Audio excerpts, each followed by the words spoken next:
Well, how do everybody, and thanks very much for tuning in to another Hengist Wildcamps. Well, there's no prizes for guessing where I am.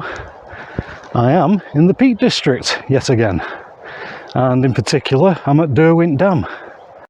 Well, the plan for today is that I'm going to go up Hollins Clough and make my way towards Lost Lad, and then head up towards Back Tor, Derwent Edge way. Yeah, it's going to be a bit of an unusual one this, because I've got a very old tent with me, the first one-person tent that I ever bought. I hope it's okay, I haven't set it up for ages, so it should be fun digging that out. I'll give you a better look at it once I've got to where I intend to spend the night at. Right, well for now, I think I'll plod on up the side of those steps and head towards Hollins Clough.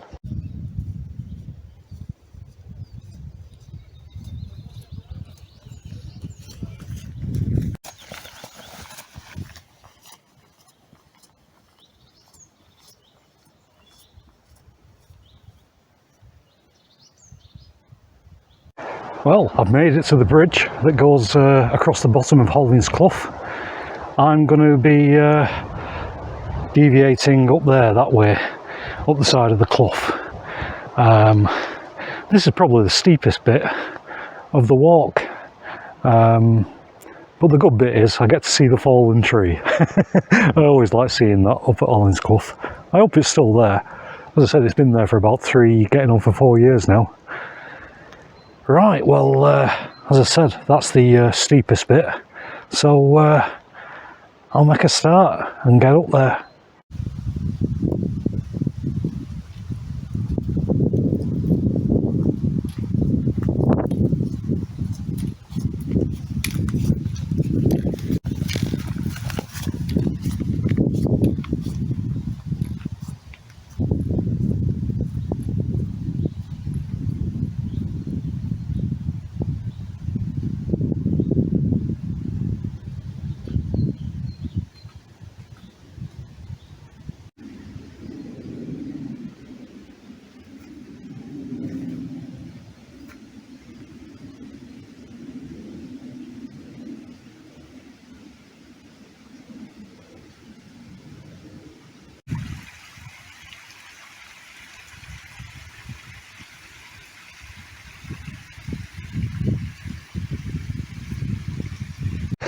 Well, I'm still going up Hollins Clough, and I've just got to the fallen tree, which is behind me. I'll swing the camera around. There it is. Hey, I can remember the days when you used to come up here and there wasn't a fallen tree. It's great seeing that tree. It's like an old friend. The good thing about it is it kind of roughly marks the halfway point going up Hollins Clough. Right, well, a bit out of breath, but I'll plod on.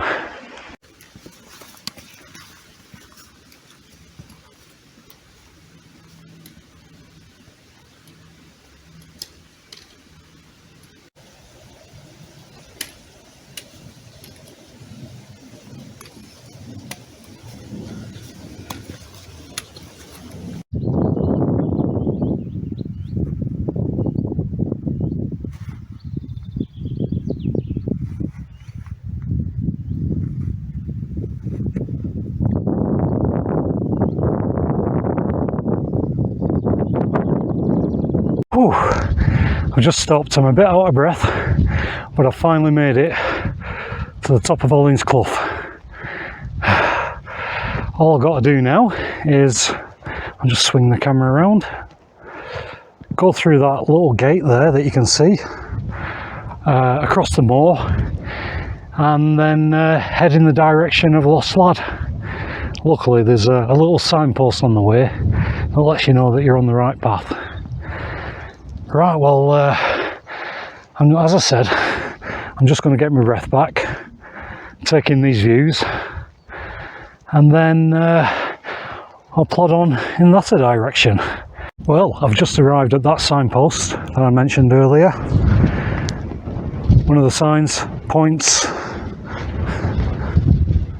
up that way, towards Derwent Edge. So, that's where I'll be going.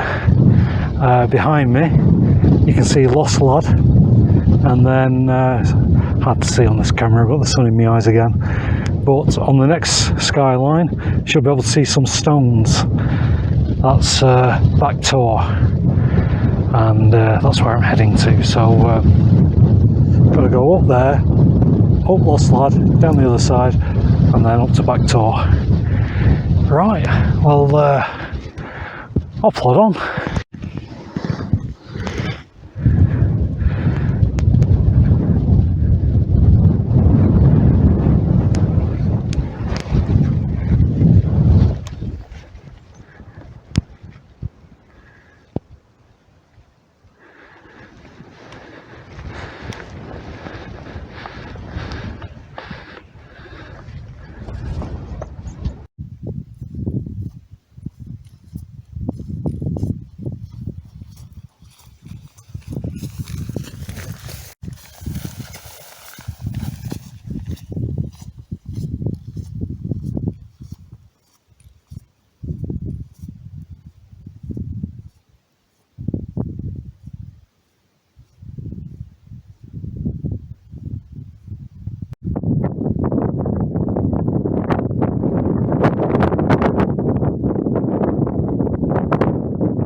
Well, I've just stopped for another quick breather. I'm getting closer to Lost Lad. I've just got to go up that hill there, and then Lost Lad is like another little hill on top of that one, and then got to go down the other side of Lost Lad and then up to Back Tor. Probably only less than an hour, if that. Although, who knows the rate I walk. I'll tell you what, I've picked a good day. I was going to come up here last week, but the Met Office had big yellow banners saying thunderstorms and lightning.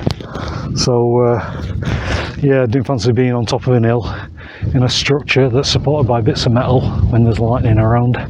So I gave it a miss. But, wow, it's lovely today. Oh, it's like nectar, that air. Oh, I love the fresh air in the Peak District. Does you a world of good. Right, well, I think I'll just hang around here for a couple of minutes, as I said. Let my heart rate drop and psych myself up to go up that hill. And yeah, I'll take in these views for a little bit. And I'll bring you back when I've got to Lost Lad, because there's some cracking views from up there. Right, I'll see you in a bit.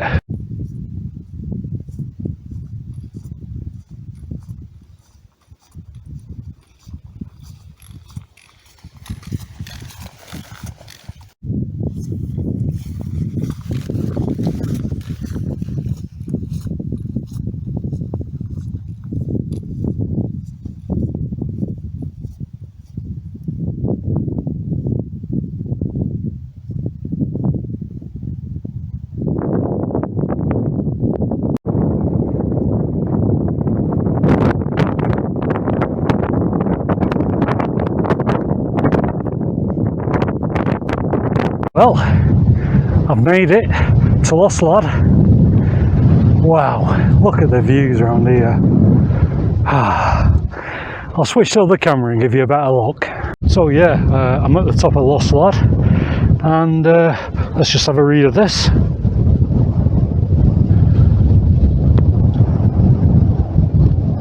You can always pause it if I drag it away too quickly. But look at the view from up here. I'll just do a 360.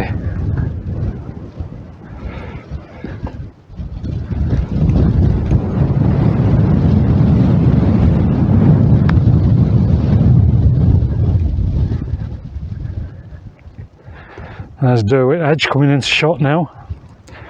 And right on the skyline there in the centre of the screen, those rocks, I don't know if you can see the trig point on the top, but that's Back Tor, that's where I'm heading to. Just got to go down there and up there. Well, it's getting a bit windy now I'm up on the tops. I think I'll plod on.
Well, I've made it to Back Tor. I love this place. I love these rocks. I think I've said before, I've probably camped here more than any other spot in the Peak District. I've always had great camps whenever I come here, and I like it because it's at the quieter end of Derwent Edge. You don't get a lot of traffic down this way. Well, you do occasionally, but not as much as you do at the other end. It's absolutely lovely. I'll switch to the camera and give you a little look around where I'm going to camp for the night. Yeah, so as I was saying, I absolutely love these stones.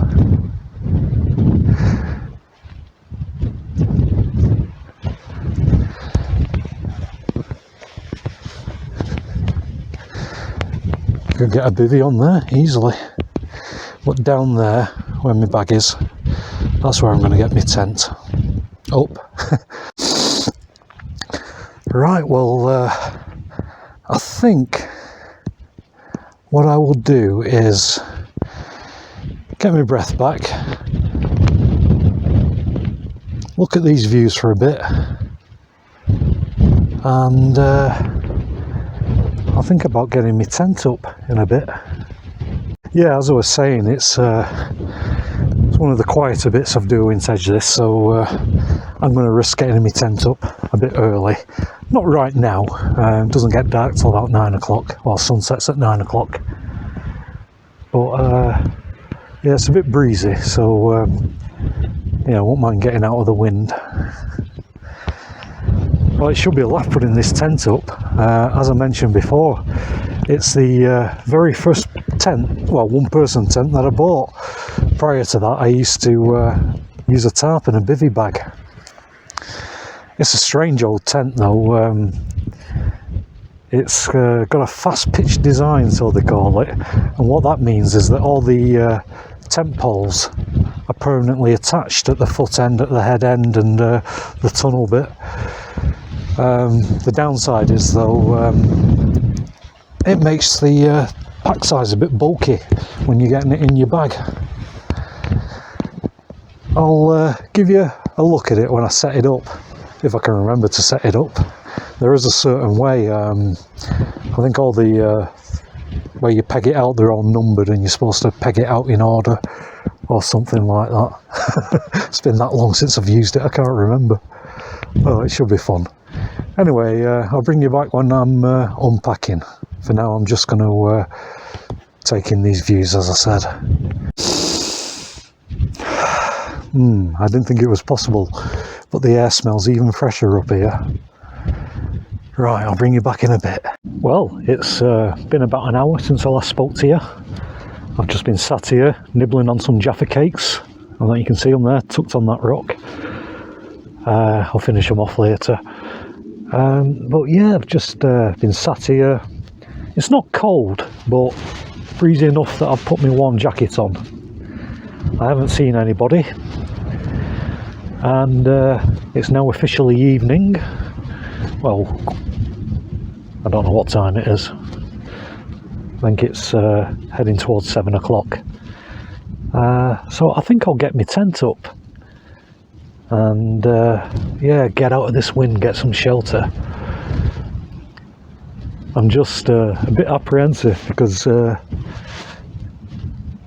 a certain way you pitch it, and it's been that long I can't remember. The wind's coming from this direction, so ideally I want the door not facing into the wind. When I put a picture up on Facebook, I noticed it had 2 doors. I don't remember it having 2 doors. If it has, then that makes life easier. Right, well, yeah, without further ado, I think I'll get it out of the bag and start getting it pitched.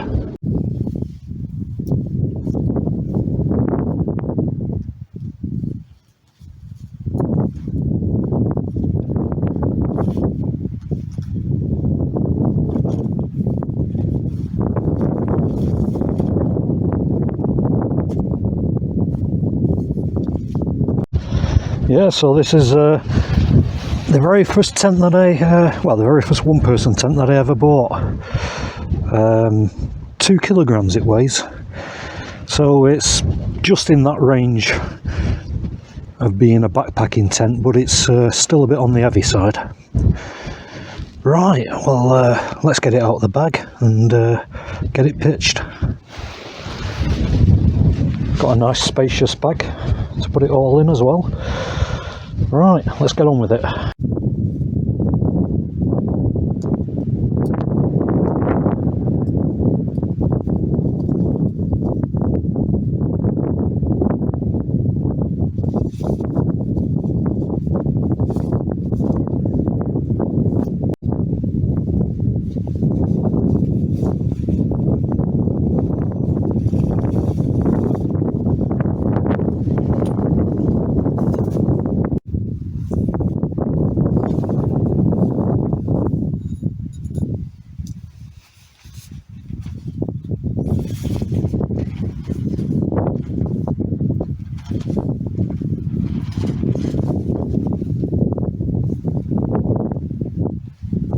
Well, I've just pegged out this old footprint from well, from an old tent. Can't remember where it came from.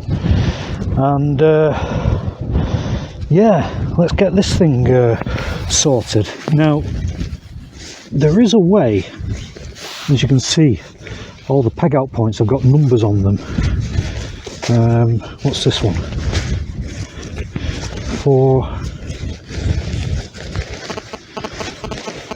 I'm sure I saw a number 1 on there. Perhaps it's on that side.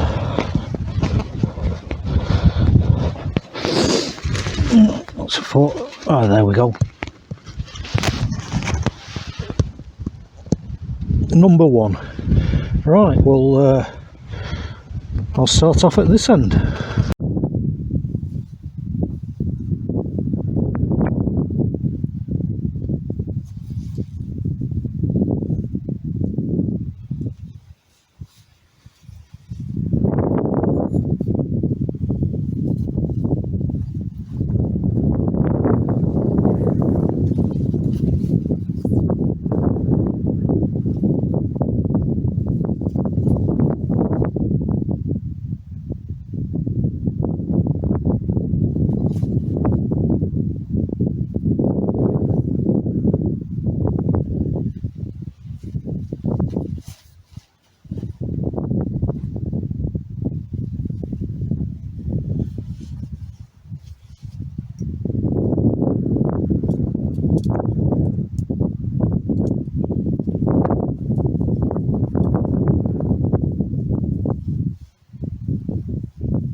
Right, well that's the tent pitched. It was fairly easy once I remembered how to put it up. I'll switch out the camera and let's have a walk around it. It's not a bad looking tent, to be honest. Better if it was all black rather than that big stripy green thing down the side of it, but yeah, it's not bad. Got a nice shape to it. As I said, you can see down here the poles, kind of like a V shape. These two poles are permanently attached at either end, as is the main hoop.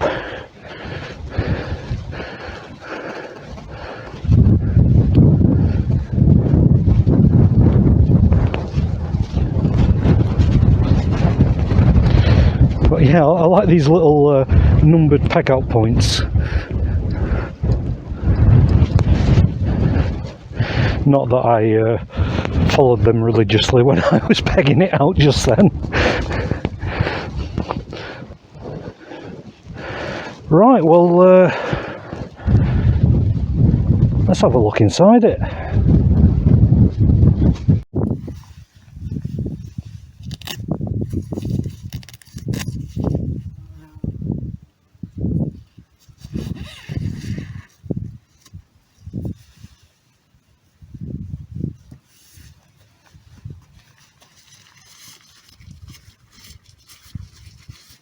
Right, well let's, as I said, have a look inside it.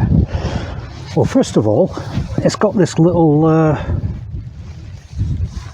ground sheet porch, which you can unzip and detach for, I suppose, washing purposes. It has got two doors. I forgot it had two doors. Right, now, as you can see, it's a four-season tent. It's got solid fabric in her. The door parts, they do unzip, leaving just a mesh cover.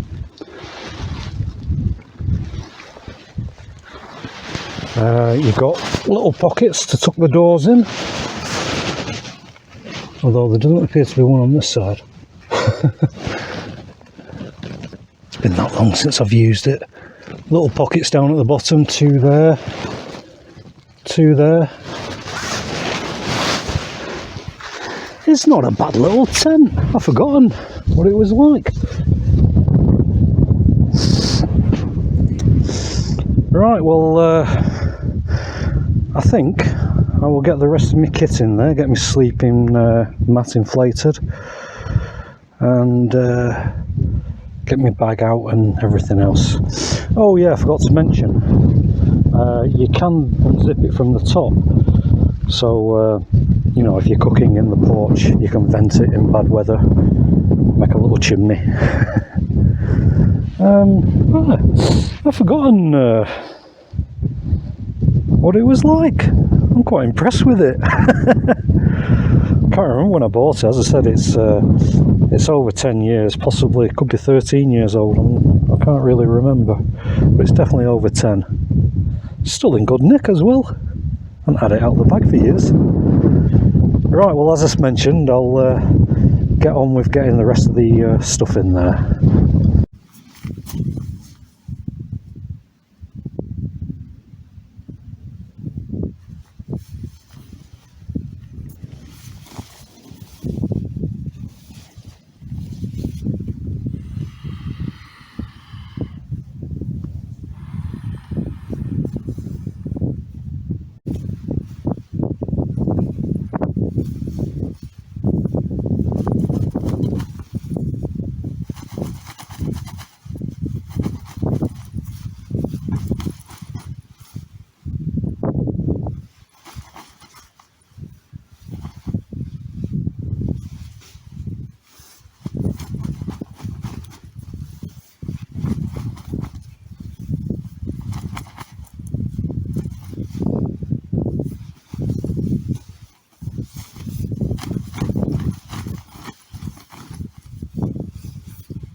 Right, that's me sorted. I'll switch to the camera and just give you a quick look at my kit. Yeah, so inside the tent, now it's starting to get a bit warmer. I've stopped using the Exped winter mat and I've gone back to my 3-season, well I call it a 3-season, climate static insulated mat. I've also got a new flex tail inflatable pillow. I've got my -3 bag still because temperatures are going to get down below 10, probably about 5-6 degrees tonight, I think. So it's not time for the summer bag yet. And in there I've got my kitchen, pots, pans, stoves, everything's in there. I've got a new stove which I'll let you have a look at in a bit. Now I'm all sorted, I think I'll climb in the tent and get a bit of shelter. It's a bit breezy, but it's not cold, it's just uncomfortable. I suppose I'm being soft. But much better to be out of the wind than in it. So yeah, I think I'll climb in and think about getting a cup of tea on, or possibly some food, or even a beer. I'm undecided. A cup of tea sounds nice. Right, I'm going to climb in it. I'm having to bend down so you can see me in the camera. But yeah, just thought I'd show you my little kitchen that I've brought. I'll unpack it.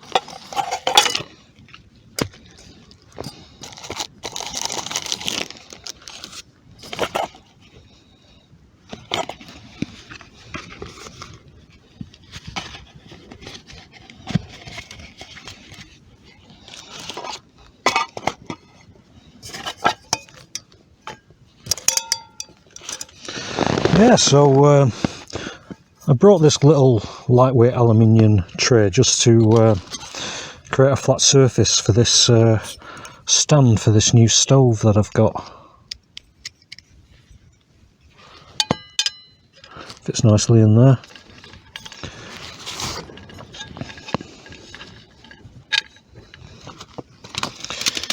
And you put your little windshield around it.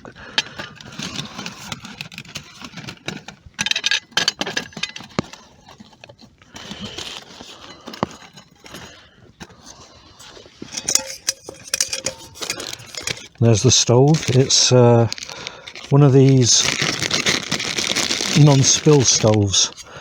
I just thought, you know, with summer coming on and the grass getting dry, not that I make a habit of kicking Trangia stoves over, but it can happen.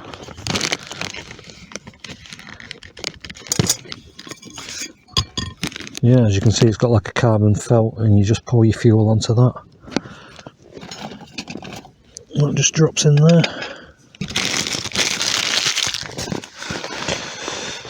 Right, well this will be the first time I've used it, so I'm quite excited. I'll get some fuel in there next and think about getting a cup of tea on.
A cup of tea, can't beat it.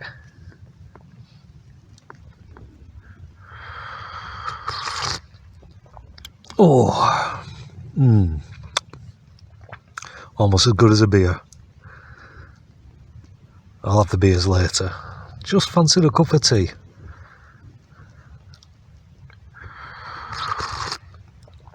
That's good. Although I can like kind of sit back in this, my head's touching the top, but this light's a bit of a problem. Well, there's about 20 minutes to sunset. It looks absolutely beautiful out there. Oh, I'll switch to the other camera and show you what I mean in a second. But yeah, this tent, I've forgotten so much about it. I'm quite impressed with it. It's like having a new tent. It's been that long since I've used it. Yeah, it's quite a sturdy little thing. Right, well, as I said, I'll switch to other camera, but I'm having such a great time. I've not even had a beer yet. I'm still got the dregs of that cup of tea that I made earlier that's still warm. I'll finish that off in a second. But, oh, just to be out here, you know, there's no one else around. I've got fantastic views. The weather's great. The sunset's amazing. Oh,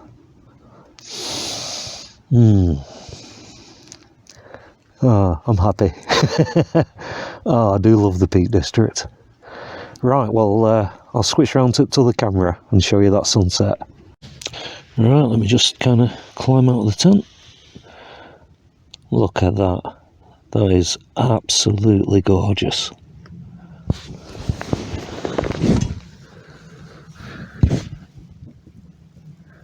I'll just pan the camera around to the right.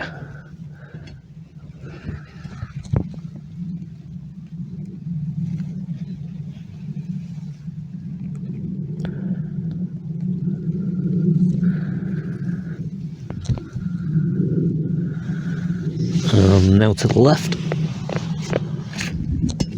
Although I can't see a thing, I'm being blinded by the sun.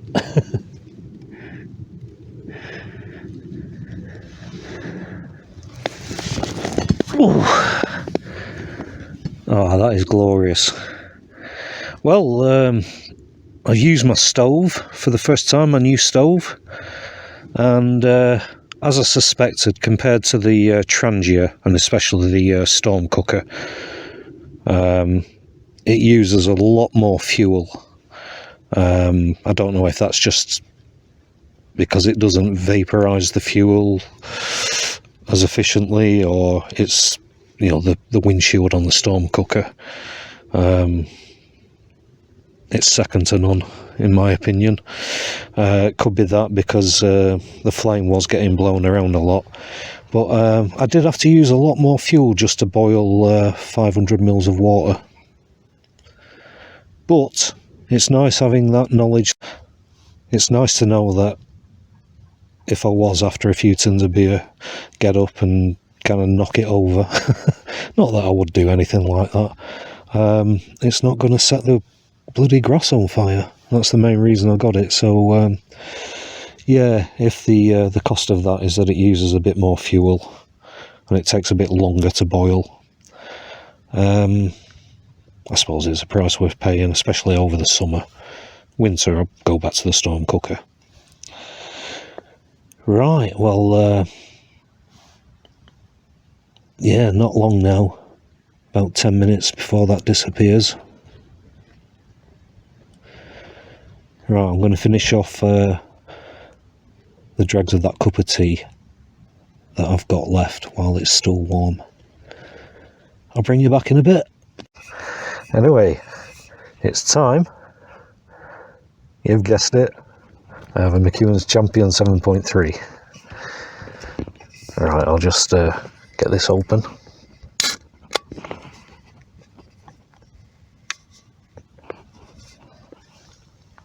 Well, everybody, good health and cheers.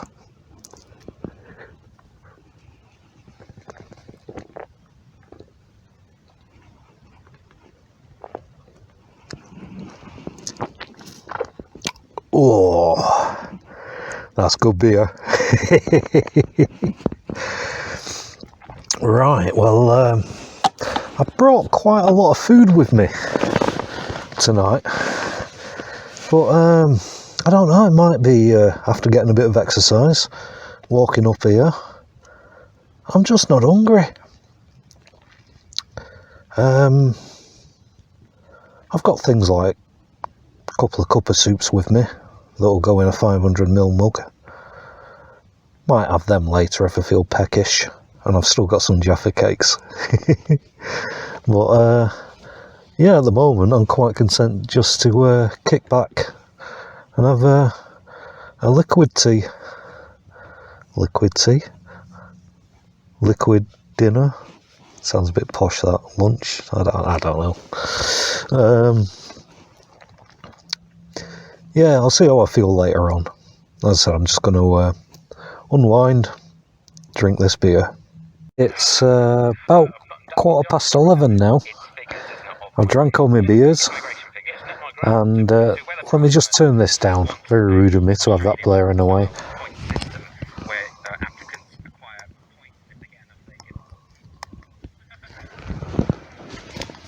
Hopefully that's better.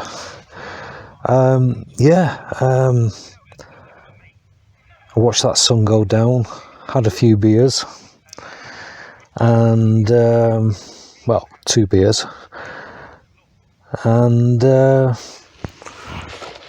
ate all these Jaffa cakes. All that other food that I brought. I've got no appetite, so yeah, beer and Jaffa cakes. The food of kings. Oh, I've had a great time. I've been listening to this little radio that I've got.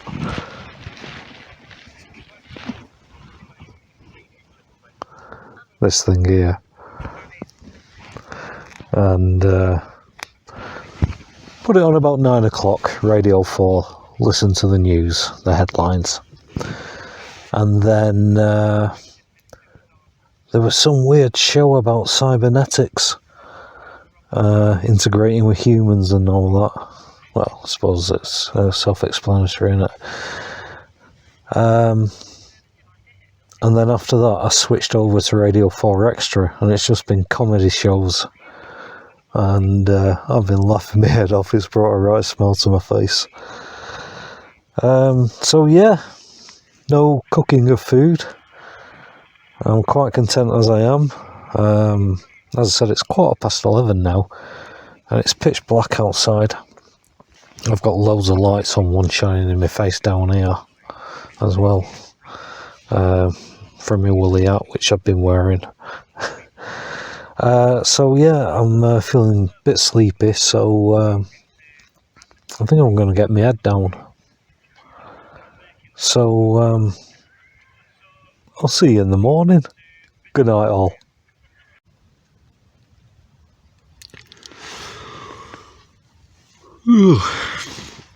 Well, good morning everybody. Hey, it looks sunny outside. Well, it's just gone 7 o'clock, and excuse me, I think I'll get up and get a brew on in a minute. Well, I'm finally out of my tent. This is where I was, just here. But you can see in the background, can't see anything on this camera. I've got my stove out somewhere over there, and just getting a brew on before I set off. But what a lovely morning it is.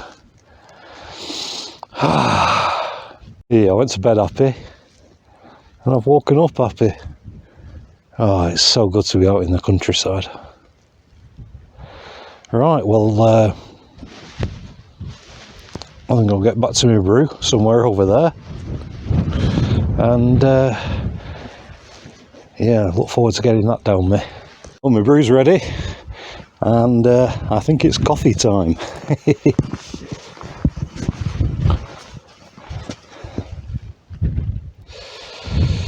Oh, I can say good morning properly now. Oh, it's hot. As you'd expect.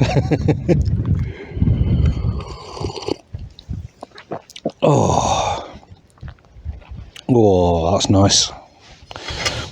I'll just put the lid on to keep it warm.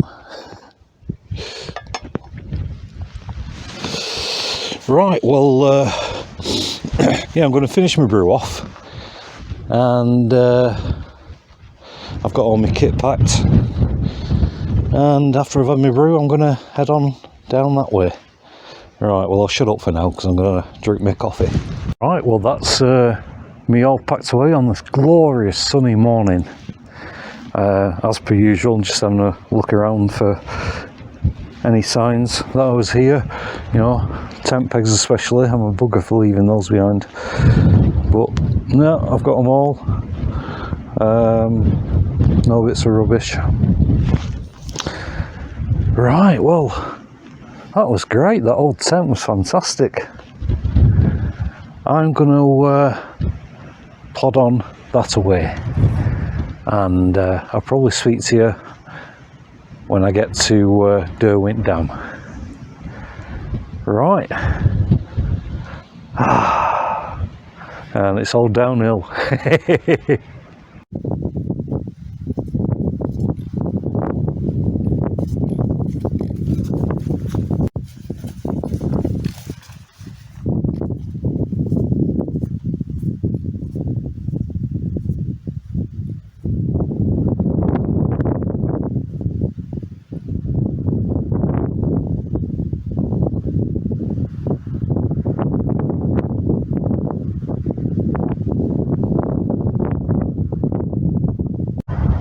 Well, as you can see, I'm back at Derwent Dam, and this is where I started the video, so it seems an apt place to end it. Well, that was a fantastic wild camp. I love going up to Back Tor. I've just always had great camps whenever I've been up there, and yeah, I always forget how steep Hollins Clough is. It's like a mini Parkins Clough on Win Hill.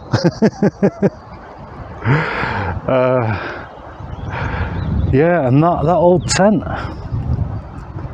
it was great.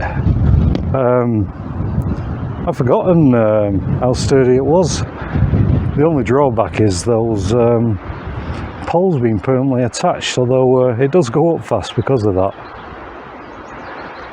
Right, well, as I said, I'm going to end this video here. I'm going to walk back to the car after this. So, thanks for watching. I really appreciate it, and I look forward to your comments, and I always enjoy replying to them. There's nothing more really to say, apart from I'll see you again for another Hengist Wild Camps. Until then, cheerio all. Bye-bye.